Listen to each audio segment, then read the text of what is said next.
Yeah. So I are let me be fully transparent.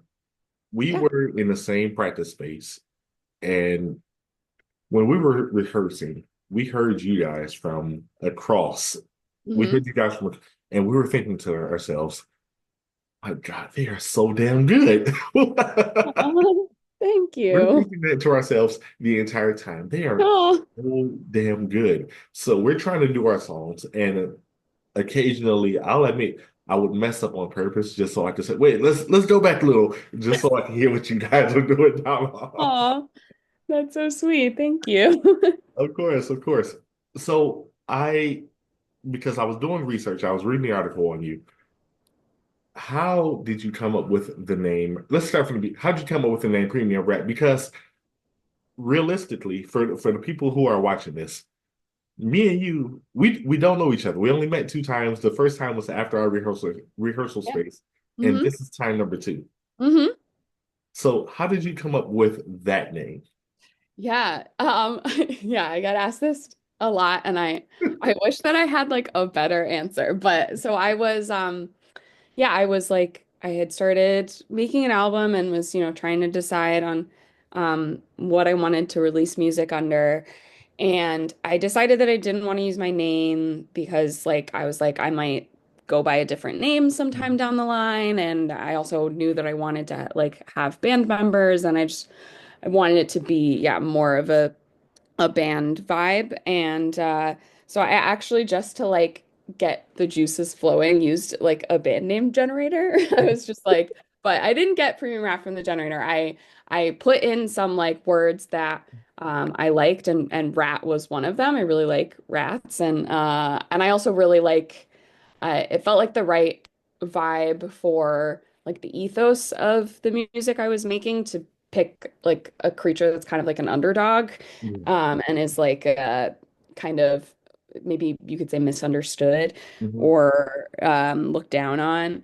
And so yeah, I had rat as one of the options, and then I had some other ones, and then it would just like give you different combinations. And it came up with premium something else, Mhm. and I was like, what about premium rat? Like, I don't know, that it just like as soon as I saw premium something else, I was like, ooh, premium rat, that's kind of cool. I really like juxtaposition, and so I liked the idea of like, the Yes. animal that's at the bottom of the totem pole, Yeah. and, like premium. I thought that was a fun contrast.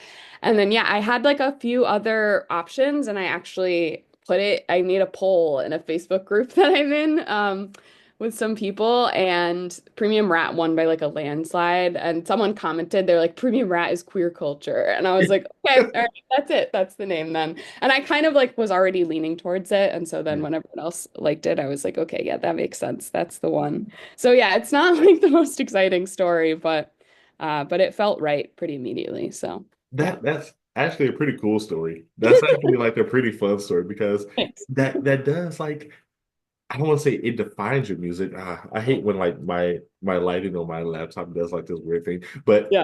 it doesn't define the music, but at the same time, it kind of gives people an understanding like, oh, this is what we can expect if we go through an album. Like Yeah. Stranded on Land.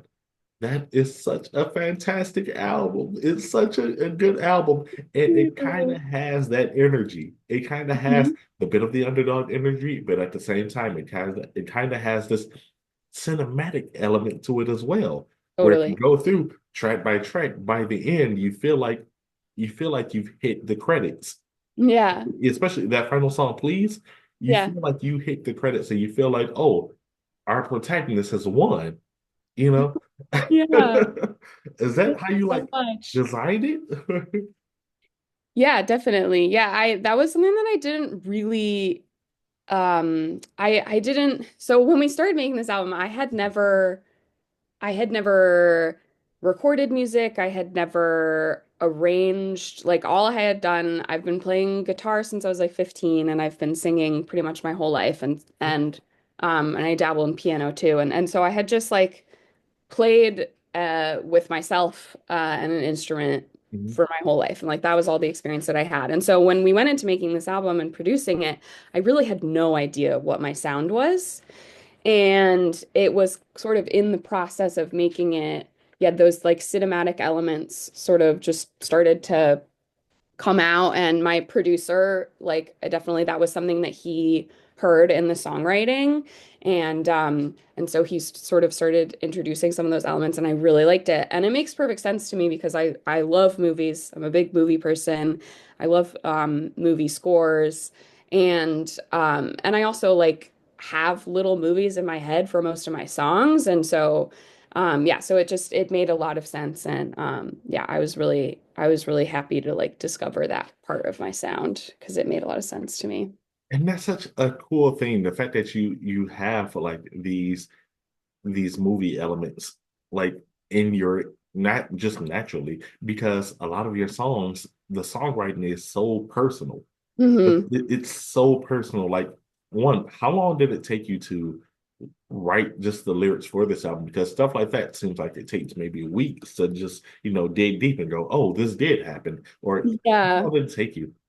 So it depends on the song, but like the whole album probably took me about a year to write all of the songs, but most of them were written in a short period of time. So COVID lockdown happened, and suddenly I found myself with a lot more time, like everyone did, and I just started picking up my guitar more than I had been, and I just like started writing and couldn't stop. And so in the first like few months of lockdown, I wrote like 30 songs or something.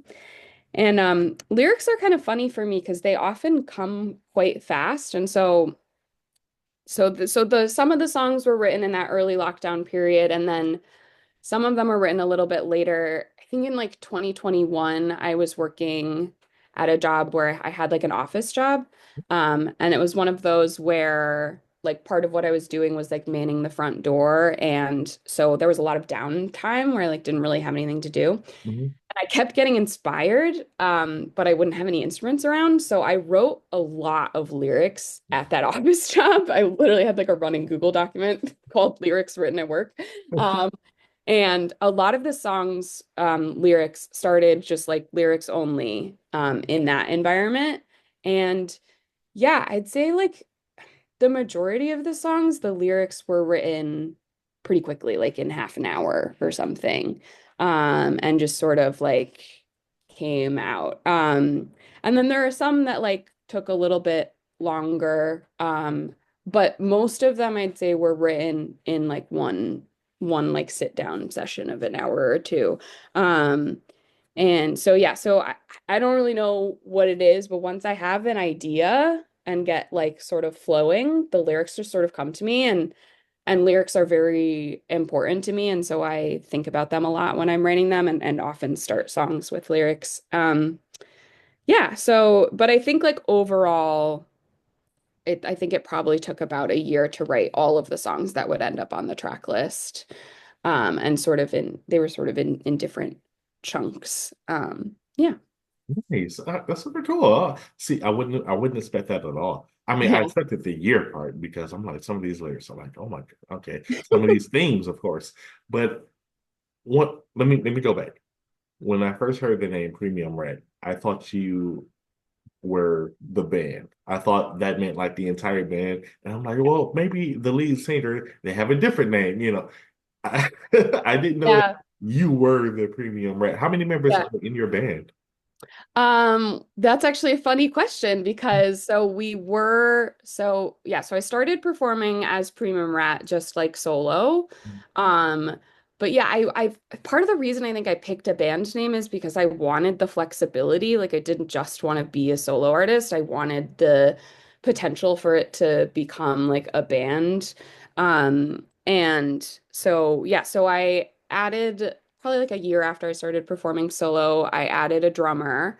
And then we added a bassist a little bit after that. And then so for a while, the last like year or two, it was just the three of us, Hmm. playing live. And then for the release show that we did in January, um, I I made this album. I started making this album before I had any additional band members. And I also made it with someone who, Sam, my producer, has more experience in like electronic music. And so he doesn't have a ton of experience with like he's never like recorded drums or, recorded a ton of live instruments.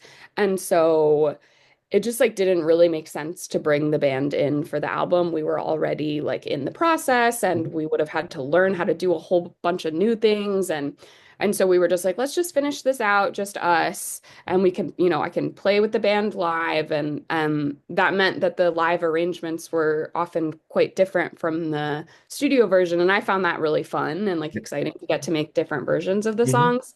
Um, but for the release show, I wanted to be able to get like a little bit closer to the studio versions and like fill it out and add some of the parts that we can't add with just the three of us. And so for the release show, I added two members. So I had a keyboard synth player and an electric violinist. And that was so fun. And like I originally thought that that was like just going to be for the release show. Yeah. But I think at least the electric violinist is now gonna be like continue to be in the band. And we're playing a show on Thursday, and we're gonna have the violin with us, which I'm really excited about. And then the piano player has been out of town for a while, so we haven't really gotten a chance to touch base. So I'm not totally sure if they're gonna be like a permanent member or just like sort of maybe play some shows when they're available, but so right now it's definitely four members. It might be five soon. Um, and yeah, but it's been kind of flexible and I've liked that. But I'm really, really excited. We really got tight as a trio and got, cut our teeth on, getting to play out for a year or two and now I'm excited to like expand it and get to play more like complicated arrangements and stuff. So yeah, we're That's just that's growing. super cool. I also find it funny that you have the name of a band, like the name of a full band, and then when people refer to you singular, they still have to refer to you as they. So- Yeah. Yeah, that was also part of it too, because I do use they them pronouns, and Yeah. so that was definitely part of it. I was like, that'll make it that like it'll just be easy. Like I'll just get misgendered less. And like that's cool. That is so awesome. Like, where's Premium Red? Oh, they're here. It's just one person. Oh, all right, cool, cool, cool. Yeah. So, all right, let's talk about the music itself because the album is such a fantastic story. It's a fantastic journey. And what I read was that you wanted the project to embody the idea of community, Hmm. the talking points of community. Hmm. However, tell me if I'm wrong here. I could 100% be wrong. Yeah, sure. Throughout the album, it sounds like you touch on the idea of losing community before Mm. gaining it back later on through a Hmm. different source. Hmm. So please talk Yeah. to me. Yeah. Yeah. No, I would definitely not say that that is wrong. I'd say that, yeah, I think I spent most of my life not really having community. And um, I grew up as a very self-reliant kid. I've always been really independent and pretty bad at like asking for help and um, not super great at like maintaining long-term relationships and like, yeah, that was something that I really struggled with. I felt really isolated from people and yeah, just like really didn't understand the world around me and found it hard to connect with people on Mhm. like a deeper level. And so I feel like that's really like the first half of the album is a lot about moving through that struggle and I've struggled with depression for most of my life and as well and so that was really a part of my isolation. My depression like manifested in me just like really self-isolating and not spending a lot of time with other people. Um, and so yeah, I think this album is about the story of not necessarily losing community, but like just not really ever having it and not really knowing what it could even look like Mhm. and feeling like there wasn't anybody that I could be in community with because I didn't find people who like cared about the same things that I cared about. And then, yeah, and then it's about the story of really like moving to Ipsy. And I had lived in Ipsy for a few years, but I was in a bad relationship and that it was like very isolating in a different way. Mhm. Um, and so, yeah, I hadn't really like dove into the community of Ypsilanti, really until COVID hit. And then I started working at a food pantry that a bunch of anarchists worked at. And I was like also in the process of like becoming more radical in my politics. And I just suddenly found myself surrounded by these people who were like doing all of these things and like creating the world that they wanted to see and like really cared about each other and really like had community in a way that I had never experienced it before. So yeah, I feel like the album is really about that journey of feeling like community wasn't even possible for me, and then finding out that that was not true, and that in fact it was the answer to like what I had been struggling with, and that like that I wasn't able to pull myself out of that alone. So yeah. And before we continue, I completely forgot to even mention the title of the album. It's Stranded on Land. So Yes. how did you even come up with that album title? Because that does what you just said, kind of it directly correlates to the album title itself. Totally. Yeah, yeah. So I wrote the song Please before I had named the album, and there's a line in there that's like I'm more of a sea creature stranded on land. Mhm. And that line was like I think I didn't do this consciously when I wrote it. I think it was subconscious, but like that was like kind of a reference to Feral Mermaid, an earlier song on the album, and that's kind of one of the like central metaphors of the album. And so I really liked that that was a lyric that referenced another song on the album. And so yeah, I love when albums are named after lyrics that are in the album. And so I was just sort of going through the lyrics and coming up with different ideas for, you know, what felt like it encapsulated the story of the album. And yeah, I just landed on that and it felt really right. And it just had like so many dimensions of what it could mean and how it depicted that isolation that I'm talking about, right? And feeling like I was stranded on land and feeling like I was really alone. And then realizing that like there were a lot of people who felt the same way and that like we were essentially stranded together and that like, you know, that was the way to deal with that. And so, yeah, it just it felt like it encapsulated the whole journey. And I like that it's from the last song on the album, that it's from a lyric from the last song. I feel like that it ties it together nicely. That's super cool. Before we touch on Feral Mermaid, because that was like the next talking point I wanted to go to. You, Hmm. the idea of Connecticut. That's where you grew up, correct? Yeah. So yeah, that song is pretty cool. And you talked about returning back to Ipsy. Did you return back to Ipsy like in a different headspace, or because you said you were here, you Hmm. dealt with unfortunate relationships, and you Hmm. returned back. How was Hmm. that headspace coming back? Yeah, I mean, honestly, originally it was pretty bad. So I left this relationship and it really kind of I needed to leave it and that was the right choice. But then I also had to go to therapy about it and like unpack what had just happened.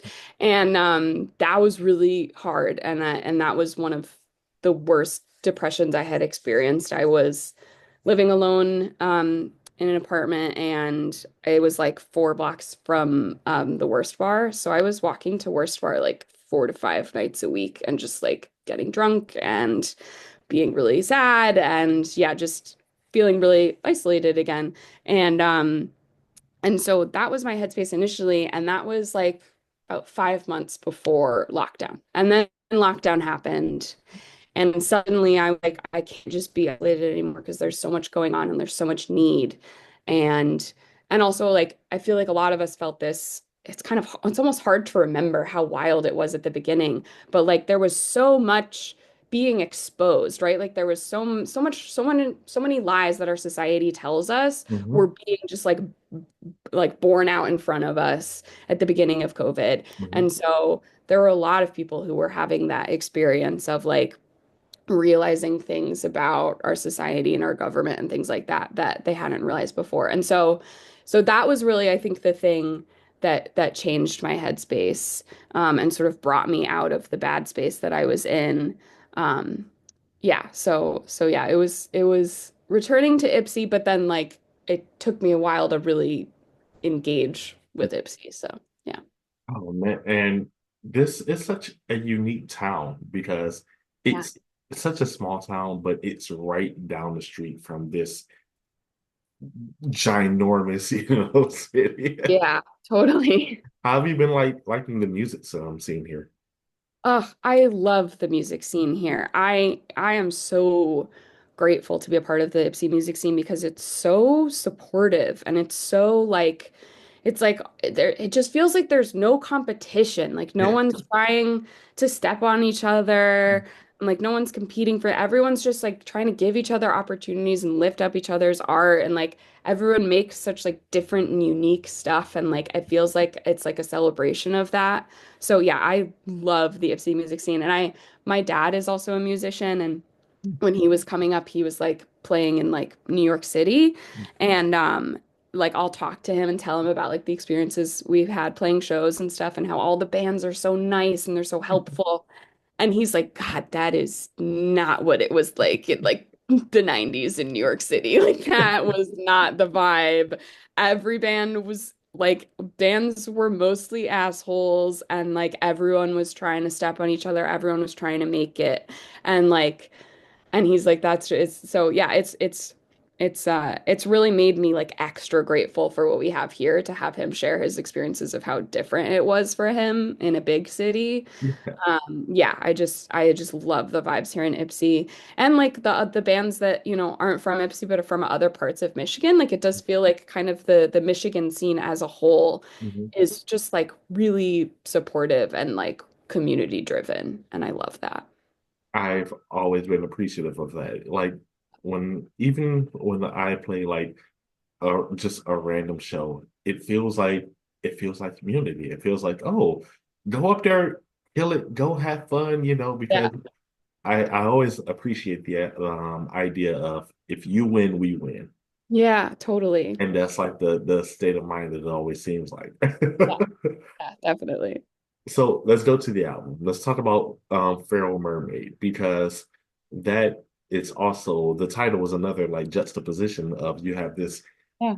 beautiful creature Yeah. with this like wild this Yeah. wild idea. Yeah. So let's talk about that song because what it feels like it was written in the state of mind of blissfulness. It feels like it was written in a state of mind of freedom. Yeah, So totally. what was that like idea like and how did that song come about? Yeah, so that term came about because I was coming to terms with being non-binary and like I was feeling really insecure about it because I was feeling like I didn't know how to explain my gender to other people and like I didn't have words for it and that it made me feel like it wasn't real or like I didn't have a right to like claim that identity if I didn't know how to explain it. And obviously that's not true and I would never like say that about anyone else, but of course that's, we always are, harder on ourselves and but I was talking to a friend about that and they suggested this exercise where they were like, just sit down and like write some words and phrases that describe your gender to you, but like don't try to make them mean anything. Like just do it like stream of consciousness. Whatever comes, comes. Don't judge it. Just like do it. And so I did that and I found it really freeing. And out of that came the term feral mermaid. And I just like as soon as I wrote that down, I was just like, oh, like that's something. Like that it has so much in it. And it yeah, it just like really stuck with me. And so I just sort of like ruminated on that and I went to bed and I woke up the next morning and just like had to write a song called Feral Mermaid. Like it was just like it was like a compulsion. So I woke up the next morning and like immediately grabbed my guitar. And yeah, I think I wrote that song in like 20 minutes or something. It just like came out.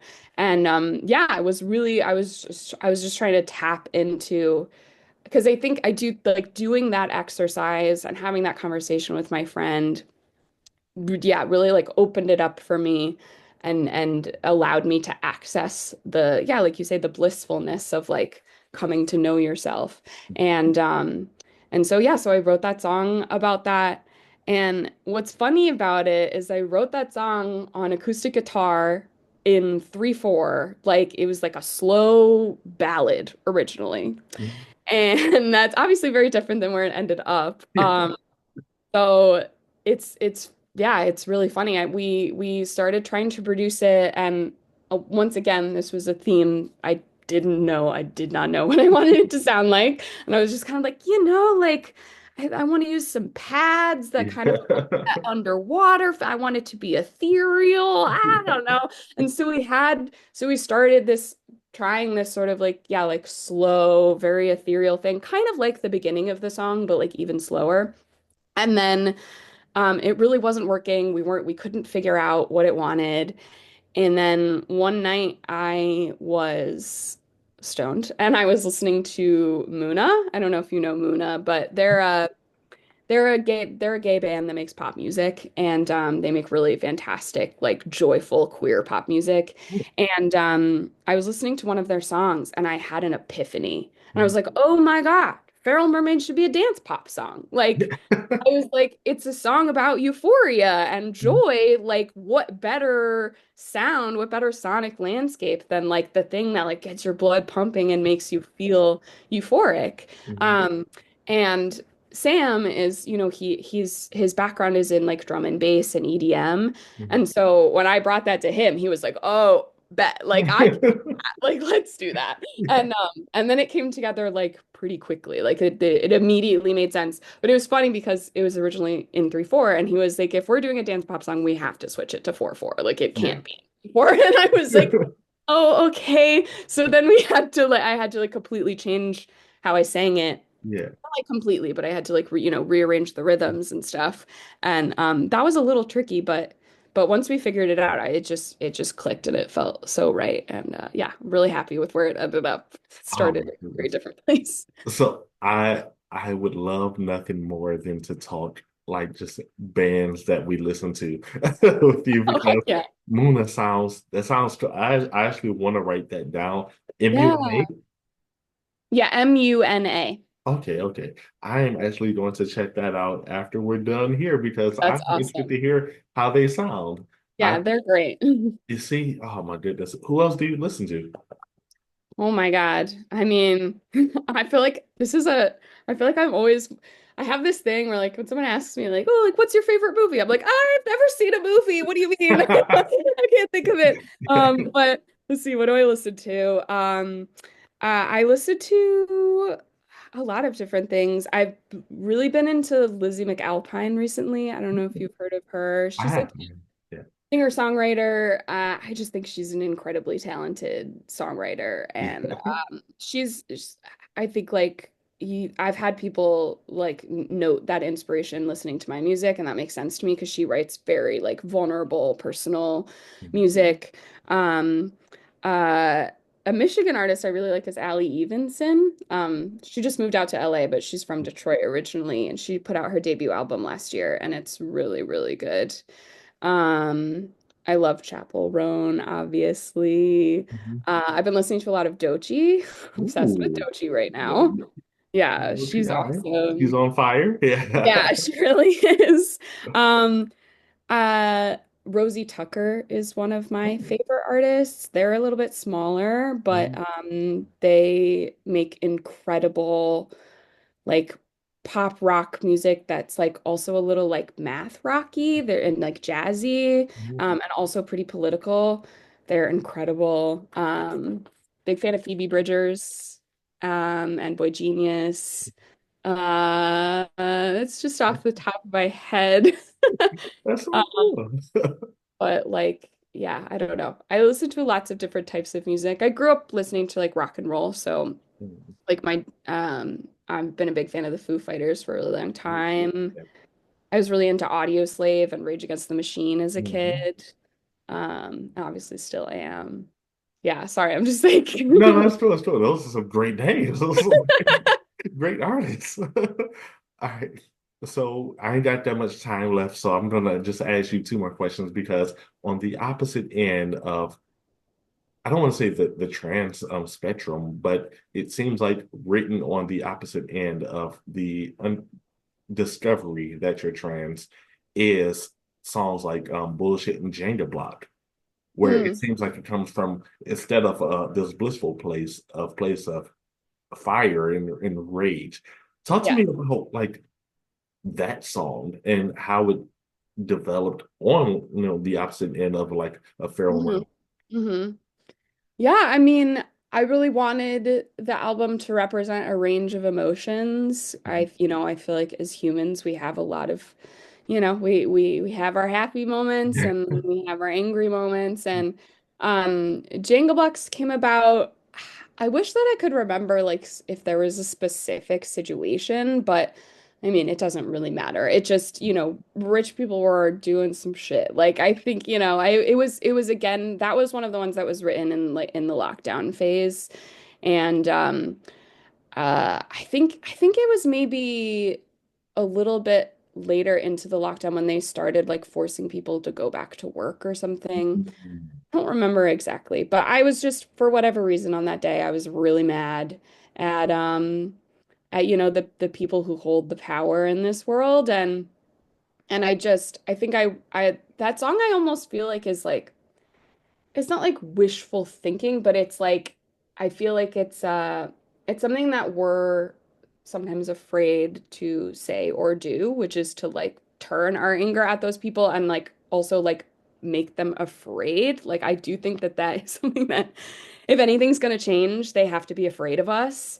And there are more of us than there are of them. And so like we can do Yeah. that. We have the power to do that. And so I feel like I wrote that song as like an attempt to give myself and anyone who listens to that song like the courage and the inspiration and empowerment to like to feel that way and to to collectively take the power back. So yeah, but I also think that that song is like, I try not to be like preachy or like too serious. So that Mhm. that song like has a bit of like tongue in cheek to it as well. And we really leaned into that for the music video, and that was really fun. That video is like funny, That even though video is the awesome. song is like pretty intense. Yeah. Um, so I really, yeah, I like that it can be both funny and really angry and intense at the same time. And yeah, bullshit, as I'm sure you can imagine, was written at my office job. And it was in the office, and I was just like, yeah, I spend a lot of time being frustrated by the ways that we all just kind of like walk the path and just do the things we're supposed to do and climb on top of each other, and are just constantly leaning into that like individualism. So that, yeah, those songs just sometimes I'm angry and I wanted that facet of emotion to be represented on the album. All right, so I got that. We got like what 8 minutes left. Okay. So my last question: is there anything that you want to put out there or let the people know? And let's end this on a good note. Okay. Yeah. Yeah. I mean, Stranded on Land is out. My debut album is out, so I want people to go listen to it. I spent over 3 years making it, and it's like I've never felt more feelings about a thing in my life. It feels like a piece of my soul, and it is like really weird to have it out, but like, also really exciting. It's been really wonderful to hear people's reactions to that. And yeah, we're playing a show at the Regal Beagle on Thursday. I guess I don't know when this will be out, probably after that.